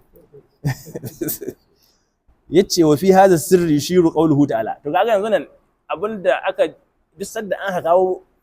irin wagga magana mai girma, mutum ya zo ya ce lalle ranakun sati ba 7 na ba rana 8 ta, to ai ku ana da hujja, kana faɗa magana babu hujja, kaga ashe lalle tabbas sai da hujja. To shine ashe shehu ya kawo mana hujja, yace to ai gashi nan koda ma wagga maganar da shehu ya faɗi, to ita ce wadda Allah ka ishara cikin wata aya cikin Qur'ani can cikin suratul Haqqati, inda Allah ka cewa sakharaha alaihim 7 layalin wa 8 ayyamin husuma. Kaga mutanen adawa na ko, wa amma adun fa uhliku bi rihin sasaran atiya ko, sakharaha alaihim 7 layalin wa 8 ayyamin husuma. To kaga Allah ya ce adawan nan an hore iska a kansu, wanda yake ranaku 8, 7 layalin da rai 8 7 wa 8 ayyamin da kuma ranaku 8, kwana 7 an kai da kuma rana 8. Allah ya hore iskan nan gare su sai da ya halaka kowa da kowa cikin adawa gabaki ɗaya. To ashe isharar da annan shi na sati guda na fa, ba hawai kwana 7 na irin wanga namu da dare 7 amma da kwana 8 na zahiri ba. A kwana 7 na dare 7 rana 7, amma saboda sirrin juma'a da akwai tana dauke da sirrin ranaku guda biyu, sai Allah ya bayyana da shi cikin ayat, sai ya ce to da rana 7 an ka hore musu iskan nan. Ashe juma'an nan ita ce sirrin da take dauke da shi na ranaku guda biyu, shine an kalisa da shi a cikin wagga ayat. To wanga sirri shi ya bayyana da shi. To kaga wanga shi ma babbar karamata. Kaga wa annahu min dulu'i fajr yawmil jum'ati ila shuruqi hadratan. To shi yanzu shi Abubakar Jiga zai warware mana to yaya sirrin yake daga wani lokaci zuwa wani lokaci ne an rana guda, kuma daga wani lokaci zuwa wani lokaci ne an rana ta biyu. Sannan kuma yaya sirrin haloli suke, tunda ai da zahiri mun san cewa daga asuba zuwa sallar azhar halar ta ɗaya ko, azhar zuwa al'asar halar ta biyu, al'asar zuwa magriba halar ta uku, magriba zuwa isha halar ta hudu, isha zuwa asuba halar ta biyar. Haka suke ga zahirin ga kowace rana. To amma in an ka canza lissafin to ya za su kasancewa? To shi na zai warware mana wannan asraran. Yace to yadda abun yake min dulu fajr, daga sadda alfijir ya hudu na ranar juma'a fi yawmil jum'ati, ranar juma'a ila shuruqi, har zuwa ga shuruqi, har sadda rana ta yi fasako, shi hadaratan, to shi tajallin halara guda, tajallin halara ta ɗaya kenan. Sannan wa minhu ila zawali, shi ma hadaratan, daga sadda rana ta hito zuwa sadda rana ta karkata, ma'ana zuwa lokacin da azhar ta yi kenan. To shi ma na haske shuruqi na ta wace, haske ya wace gaba ɗaya. Da shi kuma zuwa zawali, shi a halara ta biyu kenan. Kaga daga sadda rana ta yi zawali, kaga lokacin azhar ya yi kenan ko. To shi sirrin an shiga, shi sirrin halara ta biyu kenan. Sannan wa minhu ila al-azani sani, daga gare shi ma sadda rana ta yi zawali har sadda ladan zai yin kiran juma'a na biyu, wanda daga gare shi liman zai tashi ya hudu ba, to shi halara ta uku kenan. Shi kuma minhu ila intiha'il hudubati adatun, shi ma daga gare shi sadda ladan yayi kiran sallah na biyu, sadda liman shi kuma daga sannan zuwa sadda liman zai hawa minbari yayi hudu ba har ya kare, to shi ma halara guda kenan, halara ta hudu kenan ko. Sannan wasalatu adratun, sannan ita ma sallar da kanta da za a yi ta juma'a, ita ma halara guda ta nawa kenan, sun cika biya ko. Kaga daga an gama sallar juma'a kenan mi wai shikenan sirrin halarta wannan rana ta shidda ta kare. Sannan fa bi mujarrad salami min as-salati yantahi sirrul yawm al-awwal, daga sadda an ka sallame sallan nan ta juma'a, to sirrin rana ta farko, ma'ana rana ta shidda kenan, sirrin ta ya kare. Shi kuma ma wara zalika ila al-ghurubi huwa yawm as-sani, shi kuma daga duk abin da bayan wannan zuwa faduwar rana, to shi kenan, shi asirrin abugga, shi asirrin shi kuma rana ta biyu kenan, rana ta bakwai kenan. To ita ma ai ya kamata a ce ana iya hidda sirrin ta ko kamar nan bai hidda shi ba ko. To amma bari mu kwatanta magani ko wanda mun kawo shi yanzu. Shi kuma an ka ce daga sadda an ka yi me aka ce daga bayan azhar zuwa la'asar, shi kuma halar ta ɗaya kenan ko. Shi kuma daga la'asar zuwa lokacin da zikirin juma'a zai yi, halar ta biyu kenan. Shi kuma zikirin juma'a halar ta uku kenan, zuwa sallar magriba halar ta uku kenan. Shi kuma daga sallar magriba zuwa isha halar ta hudu, ta biyu sun cika. Daga sadda an gama sallar azhar ko zuwa la'asar halar ta ɗaya ko. Daga la'asar zuwa lokacin zikirin juma'a halar ta biyu kenan. Shi kuma zikirin juma'a sai ya ɗauki mi halar ta uku, yawa halar ta uku ko. To shi kuma sai sallar magriba ta ɗauki shi kada yi ne da ƙare shi, ai shi halar ta uku kenan ko. Ita kuma sallar magriba ta zama ita halar ta hudu, sannan daga magriba zuwa isha shi halar ta biyar. To kaga su ma wanga sirrin haka zai hituwa kenan, Allah ya so. Amma sai mun tambayi Malam Abubakar Jigan yayi ko yace to daga nan na'am ina muke. Wa fi shadr al-awwal, yace to a cikin rabi na farko ko kuma kashi na farko min al-yawm al-awwali, na wannan yinin na farko, shine na wannan yinin na rana ta shidda, to shi kuma wannan sirrin salawatul ayyami, shi a ɗauke da sirrin salloli na yini qablahu, wanda aka kahin shi min al-ahad ila al-khamis, tun daga ranar lahadi har zuwa ranar alhamis. Kaga ranakun nan guda biyar, to wannan yankin wannan daga asuba ta juma'a har zuwa lokacin za a sallar juma'a, to shi ya ɗauke da sirrin waɗannan sallolin da an kai na kwanakin nan guda biyar gabaki ɗaya. To fasarat sab'atu ayyamin, to qablahu min al-ahad, haka ne. To fasarat sai ya zama sab'atu ayyamin, sai ya zama ranaku guda bakwai kenan. Saboda tunda an ce daga asuba zuwa juma'a, kaga shi ɗauki sirrin rana ta shida kenan. Shi kuma daga juma'a zuwa zuwa magariba zuwa dare shi kuma shi ɗauki sirrin rana ta bakwai kenan ko haka abun yake. To shine fasarat sab'atu ayyamin wa sittu layal, sai ya zama ranaku guda bakwai da darre guda shidda. Kaga yanzu kenan ba a sawo da ranar asabar ba, wanda ita kuma ta zama ta mi kenan, ita kuma yinin ta ya zama yinin qudsiya, ita ta qudsiya kenan, ita ta takwas. Amma daren ta shi wannan shi yana cikin zati ne. Fi shaɗir sani yace to a cikin yanki na biyu min al-yawm sani, a cikin rana ta biyu din nan, allazi huwa akhiru tajalli, wanda yake shi ko shi a ƙarshen tajalli, to fihi tajalliyatu sirrul ahadiyya, shi ko akwai tajalloli na sirrin ahadiyya a cikin shi, wal fardaniyya da kuma sirrin fardaniyya, wal jami'iyya da kuma sirrin jami'iyya, wal qudsiyya da kuma sirrin qudsiyya. Wa huwa al-yawm samin, kuma shi wannan yana shi an rana ta takwas, kaga shi an na qudsiyya kenan kudawa. Wa fihi sa'atun, cikin wannan yana akwai wata sa'a, wa huwa qudsiyyu sirri, ita wannan sa'a sirrin ta na qudsiyya ne. Haka nan wa tajalli da kuma tajallinta, wa huwa sirrin qudsiyyu sirri wa tajalli, ita sirrin ta da tajallinta na qudsiyya ne, ita wannan rana ta takwas kenan. La bai'un fihi wala tijaratun wala khullatun, cikin wannan sa'at la bai'un fihi, babu ciniki a cikin shi, wala tijaratun kuma babu kasuwanci a cikin wannan sa'at, wala khullatun kuma babu abuta a cikin wannan sa'at, wala shafa'atun kuma babu ceto a cikin wannan sa'at. Listiwa'il muqamati, saboda daidaito muqamai, kowanne an ka shiga cikin wannan sa'a kowanne muqami ya zama duk iri guda, ba a ce ga wani bambanci, ga babu bambanci, komai ya zama guda cikin ta.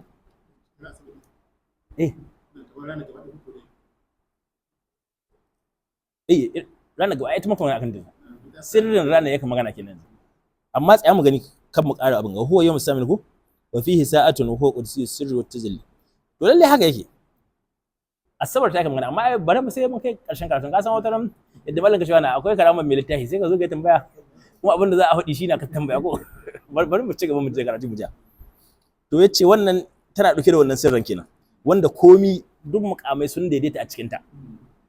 Wa haka nan wanda masul maratibi da kuma shahiyar martabobi, babu bambanci tsakanin kowace martaba cikin wannan sirrin.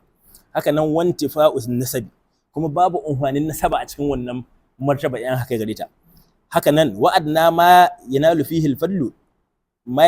al-fadlu ilahi, mahi karancin abin da aka samu cikin wannan yinin shine falala ta Allah, ita an mahi karancin abin da mutum zai samu. Wa fi hadha sirri yashuru qawluhu ta'ala,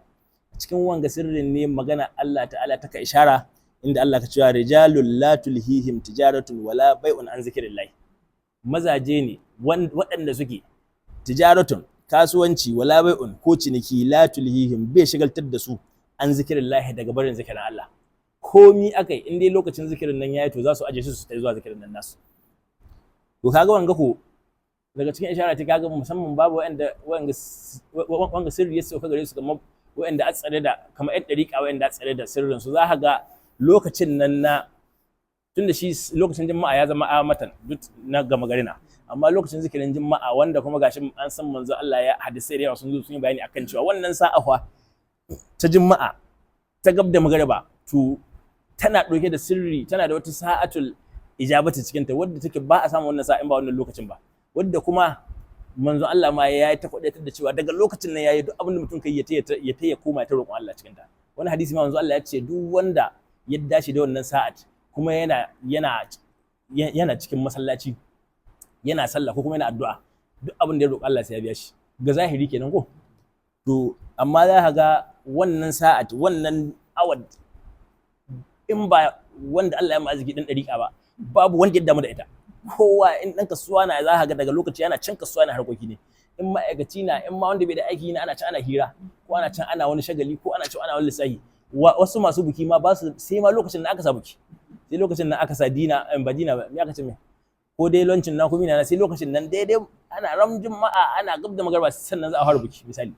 Kaga saboda shedan ya samu sa'a, saboda ya shagaltar da ku kuma mance da wannan bali a samu wata falala. To amma akwai wasu bayan Allah waɗanda su duk waɗannan abubuwan ba su shagaltar da su daga zuwa zikirin. To za ka ga wanda dan dariƙa da gaske, komai akai daga lokacin zikirin juma'a yayi, hankali ne ya dawo zuwa ga zawiya, ya taho kuma ya samu wannan fallat. Wa hada tajalli, wanga tajallin da'imut tikrari, ko da yaushe dawwamme ne, mai konkomawa ne, ko da yaushe dawwame. wal istimrar da kuma mai ci gaba ne ba wai karewa ta zulun zai a ce wai ta juma'a guda ɗaya ce wadda daga an samu wannan wata rana ke guda ɗaya ce wadda daga an samu wannan shikenan ta wuce li qawlihi ta'ala saboda hadin Allah ta'ala fa idza qudiyatis salatu fantashiru fil ardi wabtagu min fadlillahi wazkurullaha kathiran la'allakum tuflihun. Kaga nan magana ga ta ka Allah akwai sana kuma mun dawo cikin juma'a ha akwai tambayar ka cikin sha'anin kamar an dawo magana juma'a amma bari mu tai dai yace to shine inda Allah ka ishara cikin Qur'ani Allah yana cewa fa idza qudiyatis salatu idan an ƙare sallah ranar juma'a sallar juma'a kenan to fantashiru fil ardi to ku watsu a cikin ƙasa a cikin duniya duk inda za ku da ku watsu sannan wabtagu min fadlillahi kuma ku nema daga cikin falalar Allah to wazkurullaha kaseeran kuma ku ambaci Allah zai yawa ku yi zikiri mai yawa la'allakum tuflihun don in kun kai haka nan tabbas fa za ku samu babban rabo ha za ku samu wani babban arziki to kaga nan wagga tana da yanzu nan wurin ga akwai fasara biyu ga wurin ga ta farko ana iya cewa in ka doka da an ka ce fa idza qudiyatis salatu idan kun gama sallah fa tasuru fil to ku tahi kowa ya kama gaba ne ya tahi wabtagu min fadlillahi ku nema daga cikin fallan Allah ma'ana in kasuwanci shike kake ka bidi kake kai kasuwanci in bida kuɗi zakai komai dai zakai ka tai an baka dama yanzu kan baka da wani nauyi saman kanka ko sannan amma hawa zikrullahi kasira kaga ba ma'ana kenan bayan an gama sallar juma'a to ku sake dawowa kaga nan jam'i na aka kawo ku taru cikin jam'i ku yi zikirin Allah kuma zikiri mai yawa la'allakum tuflihun don tabbas in kun kai haka za ku samu babban rabo kaga kenan ishara ta ga cewa ku dawo bayan kun wace ranar juma'a kowa ya ta yi harka ta to ku dawo ku sake haduwa ku zanna ku yi zikirin juma'a tare kaga sirrin zikirin juma'a ya bayyana cikin wagga aya kuru to ko kuma ana iya dokar ta a ce a'a fa idza qudiyatis salatu idan an kare sallah to fantasiru fil ardi ku watsu a cikin ƙasa ma'ana in za a sallar juma'a duk za ku taho ku tattaru zuwa cikin masallacin juma'a za ku buro masallatan ku na hamsu salawati ku buro zawiyoyin ku duk ku haɗu cikin jami'u ku yi sallar juma'a to idan an ƙara sallar juma'a nan wato fantashin rufi duk kowa cikin ƙasa kowa ya koma zawiya ta in kuma koma zawiyoyinku wabuta gumin fadillahi wata falla na can wanda za ku samu cikin zawiyan ta wajen zikirin juma'a sai ku koma can ku nemi falalan nan ta Allah ma'ana ku koma zawiyoyinku ku yi zikirin juma'a saboda haka in kun koma can zawiyoyinku wazkurullaha kaseeran kuma sai ku yi zikirin Allah mai yawa saboda haka in za a zikirin juma'a aka cewa babu in za a jam'in zikirin juma'a babu lissahi babu adadi kuna iya awa guda kuna zikirin juma'a ko awa biyu kun kai kuna zikirin juma'a yayi ko minti 30 kun kai ku dai taru ku yi jam'in ku yi zikirin juma'a mai yawa ku yi zikirin Allah mai yawa shine wannan zikirin da za ku yi to shi awwabta gumin fadlillahi saboda shi wannan falalata za ku samu wanda ba kowa ka samun ta ba sai waɗanda sun ga koma sun kai wannan aikin to sai ku kaga kenan kuma kowace tana ana ɗaukar ma'anar ta ko to la'allakum tuflihun saboda haka in haka nan tabbas za ku samu wani irin babban rabo wanda ba a taɓa samu irin shi ba ai in qida'us salati min al-yawm al-awwal yace ai shine karewar sallah daga yinin nan na farko shine rana ta 6 kenan sannan wabtagul fadla fil yawm as-sani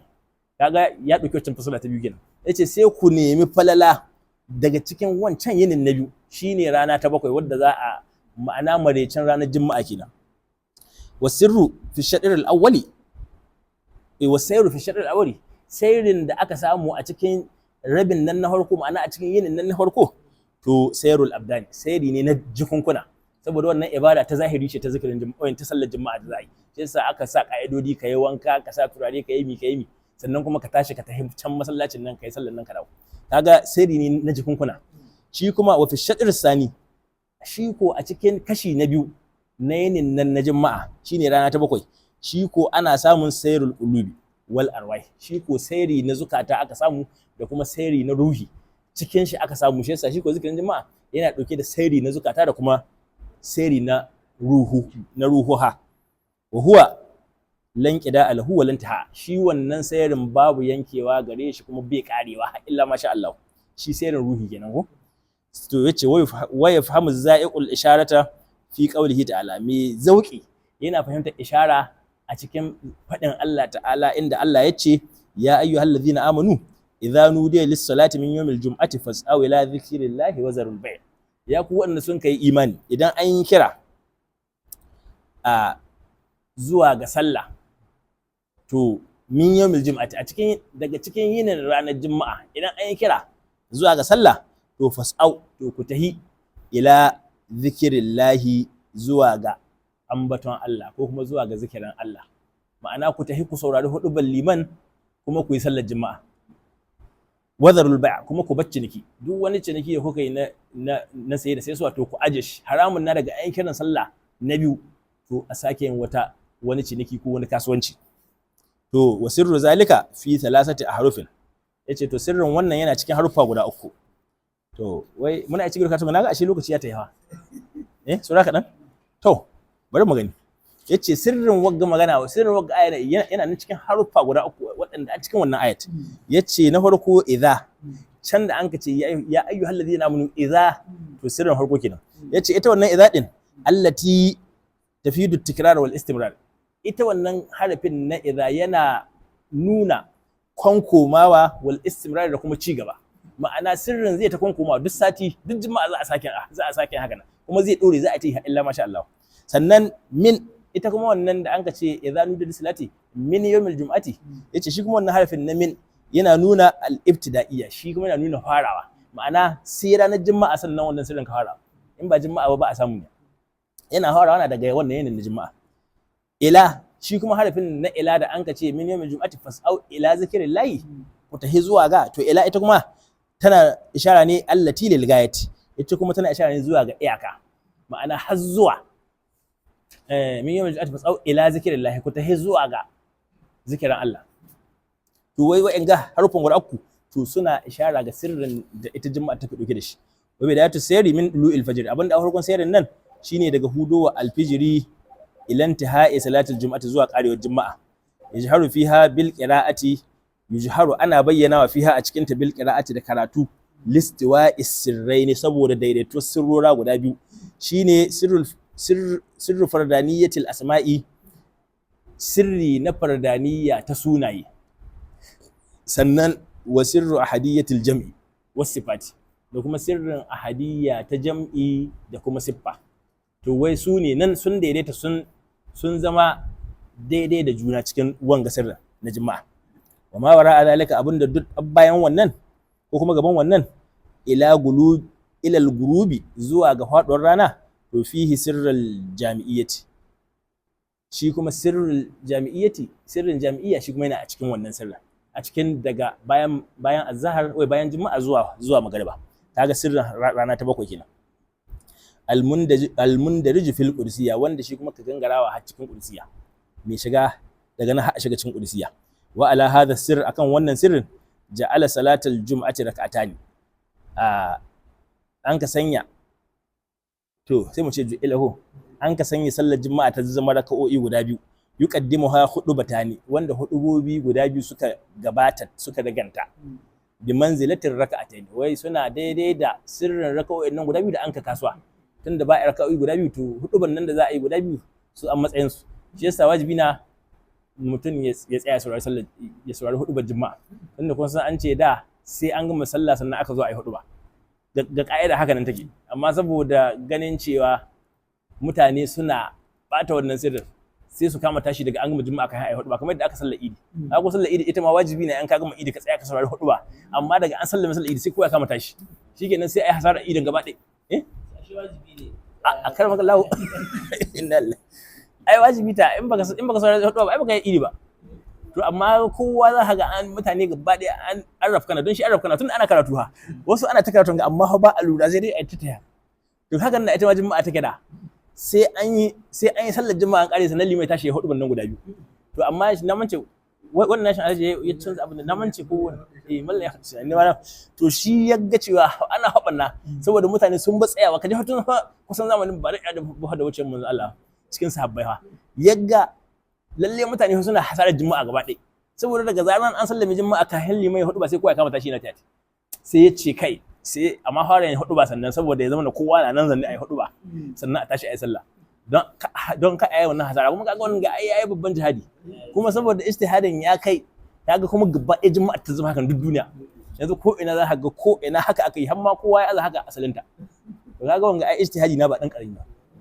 To yace to saboda haka ashe saboda su wannan hudu ba guda biyu su a matsayin raka'o'in nan guda biyu wanda an ka bari,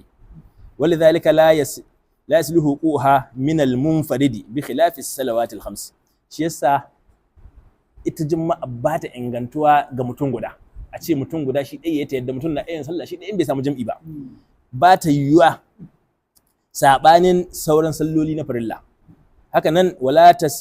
tasihu illa bi daharatil ma'iyyati, kuma ita sallar juma'a ba ta yiwuwa, ba ta inganta sai da arwalla duna turabiyati, banda taimama. In dai kana da taimama to juma'a ba ta halatta gare ka, sai dai ka tafi kai sallar azhar in baka da arwalla ko.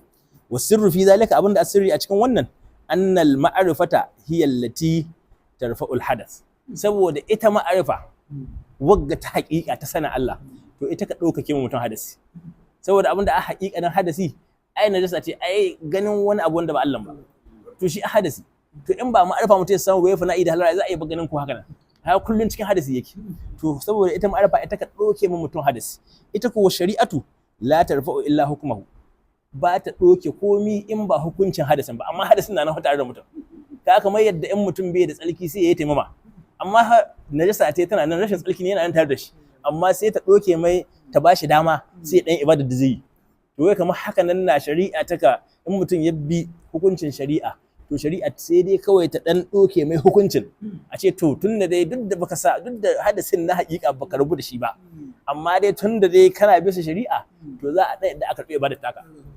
Kaga hakan nan ishara kenan wai ga ma'arifin ba.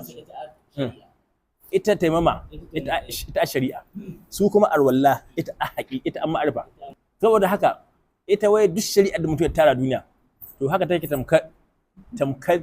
taimama. Iyaka ta ɗan ɗoke ma hadasi ka ɗan ibada ka, amma yana tare da kai, ba wai ya rabu da kaina ba. Amma wanda ya samu ma'arifa, to shi ya rabu da hadasi kwata-kwata, shi ya samu tsalki, cikakken tsalki. Yace wahiya bi manzilati turabi, ita ko shari'an nan tana matsayin ƙasa take, matsayin taimama take. Wal ma'u bi manzilatil ma'rifati, su ko ruwa su an matsayin ma'arifa. Wa hadha min babi zauqi, amma ho wanga daga babi ne na zauqi, kakka daga cikin wani littafi zaka na ka bi doga magana. Wanga fatahi na tsintsa na halara, wanda kuma to kai don Allah daga ji haka nan, duk wanda da fatahi duniya daga jin wanga bayani ai ya tabbata haka abin ne yake. Duk arifin da akwai duniya ya tabbata wanga sirri haka yake. Amma in ba irin manya-manyan arafai na wanga zamani ba na halar kudusiya ba, ina ka taɓa irin wanga wanda ya hito. Wallahi wagga karama ɗaya ta Shehu Abubakar Jiga ta isa kowa ya sallama ma Shehu, ce ke lalle Shehu to ka ji gani daga cikin hamuridan Shehu na, daga cikin halifofi ne na irin waɗanga manya-manyan asirarai suka bayyana. Ai sai mu gode ma Allah, saboda in ba yanzu nan ba duk duniya suka zagaya, ina ɗariƙar take, ina failat take, ina zaka jin irin waɗannan asirarai suna bayyana. Babu shi, sai cikin muridan Shehu Aliyu, sai mu ce alhamdulillah. Yace to salawatu kulluha, su kuma salloli dukkanin su gaba ɗaya, ma adal jum'ati, in dai ban da sallar juma'a, min haythu kauniha salatun muttahidatul hay'ati, ita kuma juma'a saboda kasance wata sallah ce wadda take mai kadaitattar siffa, ita dai da irin waɗannan siffofi nata, to min takbiratul ihrami ila taslimi, tun daga kabbara har ma har zuwa sallamewa, to tufidu ma tufiduhul jum'atu min at-tajalli. Duk sauran sallolin suna fa'idan tawwa irin abin da aka samu na fa'ida daga cikin juma'a, min at-tajalli na tajalli ana samu ne cikin sauran salloli. Wato di ma la to dihil jum'atu min al-ilmi bi ahdiyati zati al-mutlaqi, kuma suna bada abinda juma'an ma ba ta bada shi ya, min al-ilmi bi ahdiyati zati, shine na sanin ahadiyyar zati. Saboda su sallolin suna ɗaukar tajalli na ifradi, mutum na shi ɗai sai ya yi sallar, amma juma'a ba ta ɗaukar wannan sirrin ita ku. To kaga su suna tajalli, wani tajalli na ahadiyya, wani sallolin da suke ɗauke da shi, kaji hikima ta Allah, wanda su kuma su ɗaya da shi juma'a, amma duk girmanta da fallarta ba ta da wannan sirrin ita ku.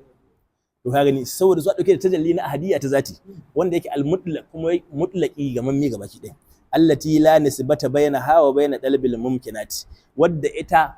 babu dangantaka tsakaninta da tsakanin neman kaunu gaba ɗaya.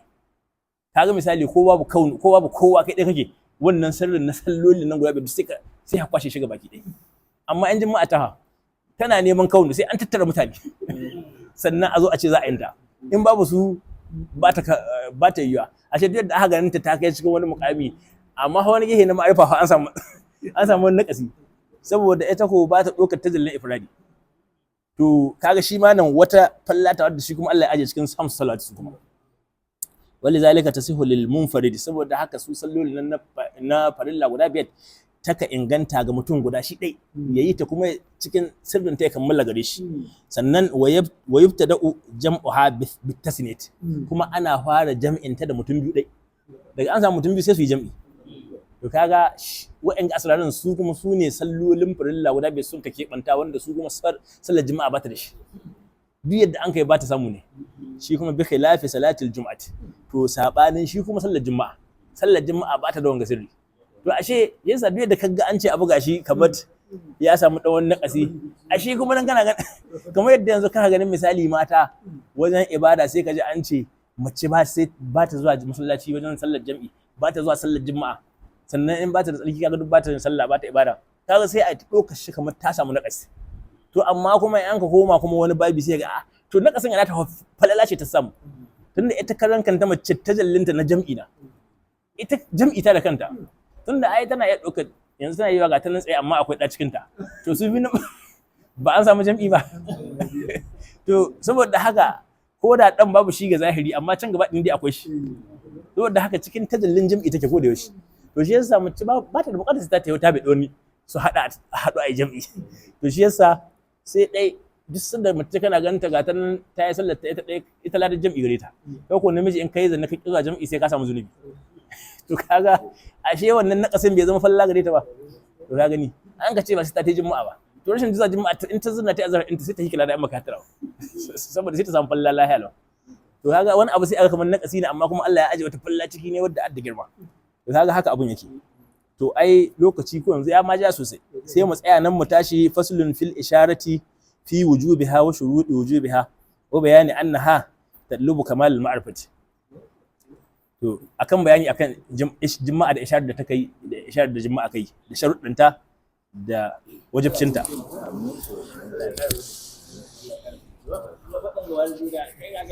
Wallahi in ba wanda aka tarar da sirrin zamani ba su fitowa fa, ta ba shi fita, sai dai hamdala Allah ya ƙara fata. To masha Allah, to mai fata su fati da kuciya.